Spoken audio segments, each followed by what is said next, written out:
You are listening to The Craft of Composition. This podcast features the conversation of two composers, Nathan Mays and David Gonzales.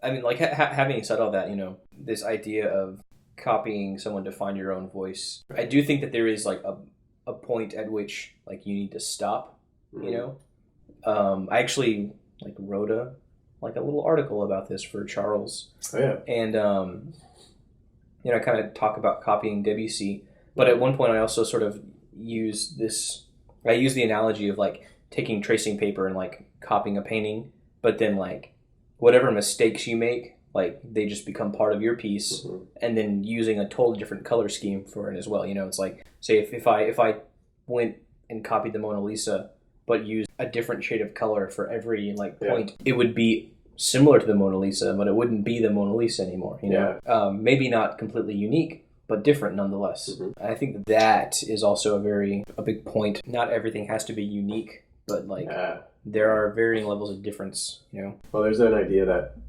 has really, really kind of revolutionized my thinking. Mm-hmm. When I was first starting out and wanted to write music, I mean, I don't know if everyone thinks this way, but I did, that I wanted to write my own style, and I wanted to write new pieces or stuff that, not like, quote unquote, the way we know, it's like new music and weird. Right. Not have to be like obscure and dark. Bleeps and bloops. Yeah, but new that it sounded fresh and all that. So to me, having grown up with, like, the traditional Beethoven, Mozart, and the Romantics and all that, Debussy and Ravel were just like, oh, they sound so fresh to me. So mind blowing. Of course, I copied them a lot. Right. But anyways, do you remember, has Ricky told you about that book? It's called Steal Like an Artist. Yeah. So the whole idea of, so in that book, the guy says, there's, like, no way that you can imitate something perfectly. Like, the way you're just talking about the Mona Lisa, even if you wanted to, you couldn't replicate. I mean, people have studied and they can make, what do you call them, like, the replicas and all that, but you couldn't really. You can't actually replicate the Mona Lisa. If you were to say, like, I'm going to do my own version of the Mona Lisa, you would do it, and then it would be a little bit different, and it would be your version of it. I do think, though, that there needs to be a distinction between, like something that's different and something that's truly unique. Like, I feel like the Mona Lisa is unique, but anybody who would, like, try to replicate it in any way, like, it's going to be different, yes, but not unique. Right. And I think that is a very fine line, if you will, like, being, like, what is unique, what is different. And that's why I think, like you're saying, that at some point you have to stop imitating other people. And I think you do it for a while to get some ideas going, to see what's possible. And then after a while you kind of explore your own stuff. Yeah. But like what you were saying earlier about someone who would try to go just blazing saddles, the whole thing just going all out to write their own ideas their own way, would be ignorant of what works. And that's why whatever, if you're learning how to you have to find out. I think, like, cooking is a very, very good example for music, at least. Like, I can't really speak of other facets of art, but definitely cooking and music, I see a lot of parallels there. Actually, I watched The Mind of a Chef, like, a lot recently. I don't know if you've seen that. Yeah, if you have Netflix, check it out. But at one point, they essentially are trying to create the same dish every time, and, like, make it, especially like a chef in a restaurant. His goal is to make the same dish, the same product every time. Which, as a musician, it's sort of the same way, like, we sit down and learn these etudes and we want to play them the same way every time, to deliver the same product. But in reality, like, it's never going to be the same, like, it's like, there will always be like a few more, a few less granules of salt going into something, and, like, with, like, a violin player, it's sheerly impossible to think that you can play with the exact same pressure on the bow every time, or, like, even, like, things that environmental factors are going to change it. Like, the temperature of a room will change the nature of your instrument, and things like that. And so, like, everything is going to be, like, different. Not unique, but different. And it's funny to talk about this because I totally understand what you're saying. And we're just talking about the subtleties. On the surface, it might not really be apparent, but it's all about the subtleties. Like you're saying, the etudes that we learn, whatever kind of instrumental lessons you're doing, everyone learns the same kind of etudes, and you go through that. But then at some point, you start learning about the inflections of performance, the phrasing, certain things, the expression. That's what we talk about, right? And that's all about in the subtleties, that small little gray area of after you learn the fundamentals, right? Right. And I think that's true of composition too, and it's very For sure. Like the subtleties are sort of what makes Stravinsky. Maybe that's sort of like the idea of like the voice, the uniqueness of someone's voice. Right, because Nadia Boulanger, we were talking about, what did she do to help someone find the uniqueness of their voice? Yeah. She didn't tell them how to write. She taught them exercise and all that, but she didn't tell them, okay, this is your voice, this is your voice. Right, yeah. She didn't sit down and tell Copeland, you need to write music like this. Yeah. She it was through a long, grueling process. They sat down and, from what I understand, they would sit down and learn together. Yeah, group lessons, yeah. Yeah. In the video, or not even group lessons, just between teacher and student. This long, grueling process of drawing music out of something or somebody. Yeah. Wait, where were you going with the group lessons? Was that the film? No, just because you mentioned that. Yeah, because in that video where they show her talking. Yeah, that's right. Those videos are awesome. Those old YouTube videos. Yeah, hearing what she has to say about the topics and all that. Well, because for her big thing was discipline. Yeah. She says that discipline builds character and all this, and she says, how can you have a true voice and all this if you don't have discipline? And it all kind of goes for the same thing. Yeah, definitely. And I think that, discipline is very important, not just for musicians, but for artists in general. Having the discipline, just to sit down and do something that probably no one else is going to care about. Yeah. So I guess there's a lot more to it than just discipline, but I think that is a very important part of it.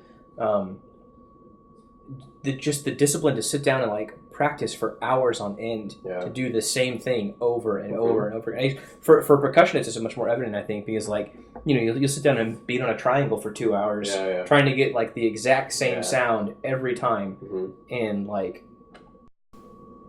that I honestly did not have the patience for that. Oh yeah, I'm not gonna lie. It's funny because I'm I love that. It gets me into this kind of meditative state. I can play the same 16th note kind of very basic rudiment forever. Yeah. Just because. Yeah. Well, because I've developed a discipline. And right. I know that it's building my chops and it's establishing my tone, whatever kind of thing. But it's funny because seeing it with young students, it's totally opposite. They don't want to. They don't want to sit down and be on a triangle for 2 hours. Yeah. Even if it's they want to play drum set or that kind of thing. Right. They just want to play fast and whatever, but they don't know how to do that. Yeah. So what it takes to play fast or groovy or whatever, it's the discipline first. Right. So I totally buy into the whole discipline because, without it, But discipline is kind of what makes the pocket, man. It kind of makes you think about.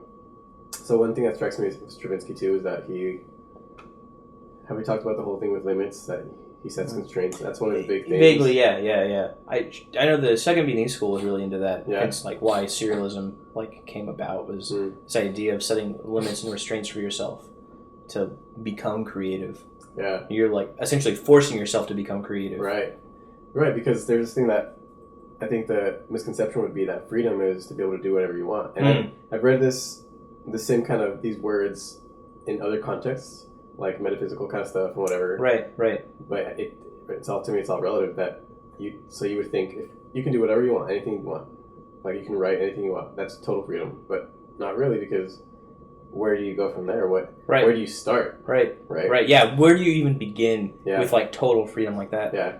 But Stravinsky says I think I've seen or read that he said that at one point, something about if you were to tell me to write an hour-long piece or to write a piece of any style, however long I want it to be, I wouldn't know what to do. Right. But if you told me to write something like a trombone quartet or something, an hour-long or whatever, then I can, something like that. Right. Yeah. No, I understand.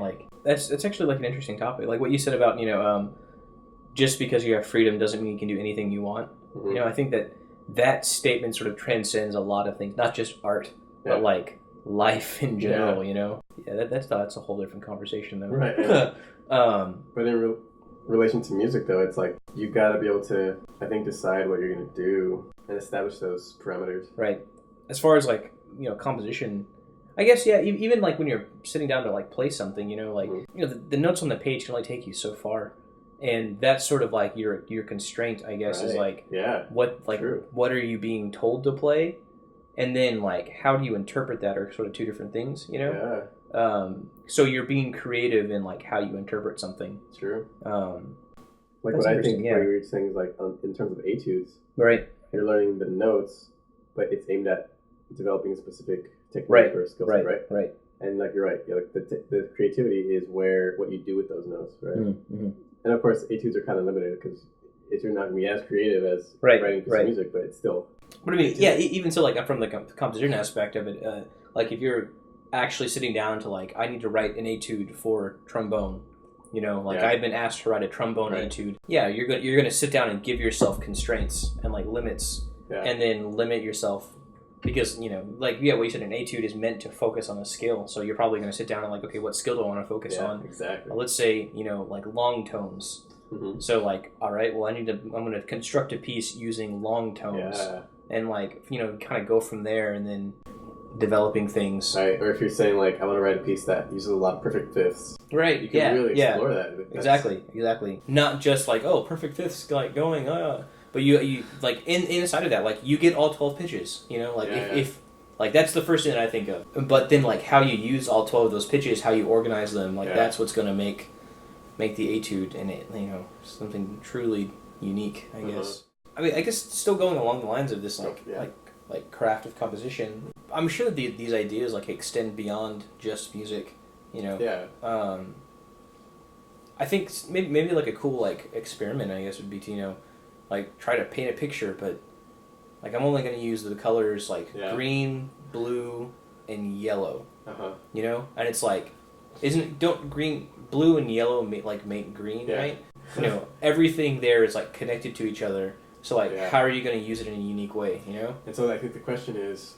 I guess also in that sense though, like you get different like brushes and like different brush strokes you can use. So it's like I'm going to create a piece. Maybe not necessarily trying to create a picture of something. Like I'm not going to paint this chair, but like I'm going to use this like number 2 brush, and that's going to be my blue brush. Things like that, and like kind of going from there. Well, we mentioned that they're related, the blue and the yellow and the green. Yeah.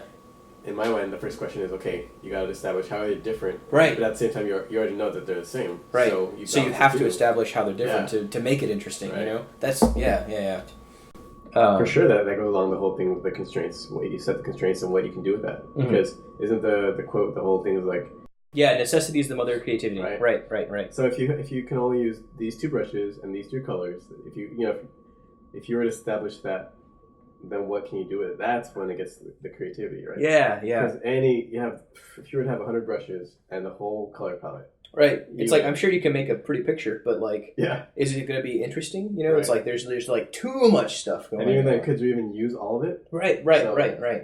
Like, and not everything needs to be in one piece. That's something I struggle with a lot, actually. Like especially like writing freely. Like there are too many things going on like at once. I find like the first time I write something, like in any medium, that's my problem, is that there are too many things going on, too many ideas. Like I recently wrote for this jazz arranging course I took, I had to create, a big band arrangement. That was the final of the course. And like the hardest thing for me for that was like, it wasn't finding a tune, it wasn't sort of creating a concept for the tune, it was like limiting myself and what I could actually do with the tune.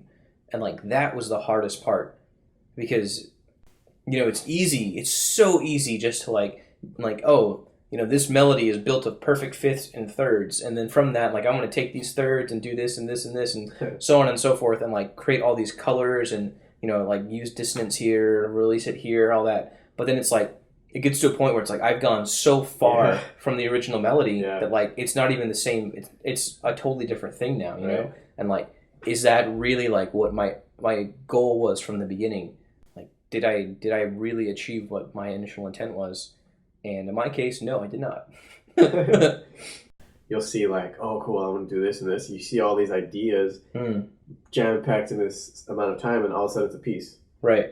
But any professor, anyone, I'm sure that's what they go through admission processes. They're like, no, looking at the portfolio, it's like, this guy, no, he doesn't. there's no logic to it. Right. So what's the point of having all these ideas? It's not cohesive in any way. Yeah, exactly. To me, that's a big thing. If it's coherent, right, and cohesive, right. Yeah, I think that's important for like all art. It's like how coherent is it? You know, like that's sort of maybe that's what makes Bach like like. It's not the fact that Bach's music is hard, but it's coherent, you know? Right, and he can start with like a small idea and like stretch it out. Right. So I'm amazed by that. That's what I'm amazed by with the whole thing of constructing stuff. Yeah, like, how can you do that? Like stretch out, like Stravinsky could probably take a small idea and write a whole piece about it. Right, economics of ideas. Yeah. Something like that. We actually had a comp seminar on that. The economic use of an idea and like what all can you actually do with like this one idea, you know, and like, they're the basic counterpoint rules of like augmentation. Yeah. You can invert the idea, you can play it backwards, but then it's like there are little things inside of it too, like this idea of, you know, Stravinsky was really into like rotational. Was it Stravinsky or Shostakovich? I always get that confused. I think it's Stravinsky. Stravinsky used rotational arrays. Basically, this idea of like taking the interval of like or like a set of pitches. And then taking the intervals between those pitches, and then, like, let's say you had the pitches A, C, D, and F sharp, followed by G sharp. And then you kind of find the intervals within that. Right. Yeah. So, like, from A to C, you have a minor third. C to D is a major second. Yeah. Major third from D to F sharp, and then F sharp to G is a major second. So then from there, you sort of go along these lines of applying like each of these intervals to like A. So like you start with A, C, D, F sharp, G sharp. So you start with a major third, but then you start with a major second. So then it becomes A, B, and then a major third above that, which is C sharp. Yeah. Then a major second above that, which is D sharp. And then G sharp to A is a minor second. So then a minor second above that yields E. And then you just keep doing that. So like the first form is the minor third form. The second form is the major second form. And then you get a minor third form again. And then another major second form. But so on and so forth. Using every aspect of like a motivic idea. You know, like exactly. The intervals, the rhythmic value of it. Even like taking the idea of like, you know, you can apply that to like large scale forms of like, you know, my original motive is like A, C, D, F sharp, G sharp. Then that means I can kind of like, let's say I'm kind of starting in the realm of A major. That's sort of A melodic minorish. So then that means I can go to C major or C minor, then to D, then to F sharp, then G sharp, or even like, you know, take this idea of intervals farther and like A to C to, you know, I can go to C sharp, D sharp, E. I don't know. Right. There's so many different ways. So many connections. Like, what you're getting at is like finding the connections that go back to this. The basic idea, right? A good piece that does this, you can hear it. You can hear when, between movements, it seems like the same kind of material. You can hear how it seems to come from the same place. It's all related. So that, to me, has to do with that logic of it. Yeah, and then you can hear it. You know, you can actually hear the ideas moving along. And that's another interesting thing about, like, Beethoven and Bach, Mozart, and those guys. Like, you can hear those ideas. You can tell. And you can tell, like, what they're doing, you know, and, like, that, I think, is good craftsmanship. Right, because I can hear a Beethoven orchestration and know it's his piece just by, you know, because you hear a piece, like a lesser known piece by Bach or whatever, you know it's Bach's piece. We just know their style. Yeah. Right. Something else that kind of, this makes me think about is, we discussed this earlier, like the unique versus different, you know? Like, you know, Bach is unique, like, but not every Bach piece is like. If that makes sense, you know. It's like, quite honestly, to me, like, I honestly just can't tell the difference between some of his fugues. I'm not gonna lie. And I think it kind of comes to this sort of like, we also discussed, like, you know, the economic use of an idea, you know, like for a composer, and I'm sure it's the same way for like any sort of artist. Let's just take John Williams, for instance. There are like maybe 4, 5, possibly 6 motives that the guy uses for like everything. But, he makes it work, and, he honestly just writes beautiful music, and, you can't deny that. I know that he gets a lot of flack for that, but what I'm trying to say is that he's very economic with his use of it, and, he's a working musician, just like Bach was. Yeah, and, sure. Bach had to churn out that stuff. Yeah, dude, churning it out, that's a very good way of putting it, when you have to write a new hymn every week. Right. Yeah. So I think it's, just to kind of wrap that up, it's okay not to be unique every time, different for sure, but you don't have to be unique. And just because it's unique doesn't mean it's good, One thing I've learned is that part of the craft is that you just develop these tricks. You build up your bag of tricks and stuff. And even if you're working with wood or whatever, there's certain things you learn to cut the same way or whatever, so that you can, for the next project, you can just say, okay, well, I know this thing, I'll just put that together with this one. Right. You're not always trying to make something new, right? It's the perfect fifth. And then minor seventh, one is some of his favorite intervals. Right. Because when I was teaching the theory class, it's I could say okay, well, let's talk about that perfect fifth. And I would bring up a lot of the same themes, like the E.T. theme, Star Wars, Jurassic Park, and Superman. Yeah, another big one. They have Indiana Jones. They all pretty much start with that perfect fifth. Right. They're just slightly altered. And I think maybe it has some connotation before this, but at least in my lifetime, that sound is a very heroic sound. Yeah. It's this rising interval, and I guess it's a very Wagnerian idea. It inspires this feeling of heroism, I'm sure maybe that's why Beethoven's The Third Symphony is so heroic sounding, something to do with this idea of rising intervals. Oh, that's interesting.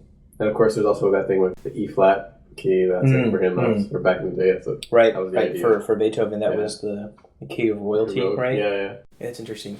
That's a whole other topic, I think. Yeah. I remember talking at one point about how Beethoven felt that different keys evoked different feelings. E flat was the key of royalty, and he felt like F was the color of nature. Oh yeah. There are little things like that. So I don't know. What you're saying, when we're trying to mix stuff up, we gotta always find those associations because it goes back to the constraints in my mind. If you were to say write a springtime sounding piece, what does that mean? It can mean anything. But you might say, well, spring to me, I'd think of the colors such and such or whatever. See, you say springtime, I think of birds. That whole idea of, is it Messiaen that wrote the book of bird songs? Oh yeah, our professor told me that he went out and just listened to them and memorized the way they sounded and wrote it down. And he captured them because right. You're wow, that sounds like birds. Right. The concept of sound sort of transcends this idea of what do these notes, or what are the notes, as opposed to what do they mean? Yeah. Right. Concepts of what does this collection of notes mean? I guess a very literal or a common example of that would be the Looney Tunes themes. Yeah. Those are actually really complex pieces of music. Yeah. But this idea of whimsical xylophone sounds, it's we now associate that with for sure, with goofiness, There are a lot of those cliches that we grow up with, right? Right. And I'm sure as much as we did in our time, I'm sure those are still around in the previous generations, going back to the classical period and all that stuff. I'm sure, there are things that they just kind of understood, that's what that sounds like. Well, for sure, the craft of composition is a big thing. Yeah. We'll have to revisit it, but maybe that could be the title of it, The Craft of Composition. That'd be a very... Yeah, that's a heavy thing. Yeah. A very, very heavy thing. We're talking about the craft of composition. This week in The Craft of Composition. Yeah. So I guess I'm Nathan. And I'm David. And we didn't play chess. But we talked about music. Yeah. All right, well, thank you for listening, and I hope you guys have a great day. You have been listening to the Craft of Composition podcast.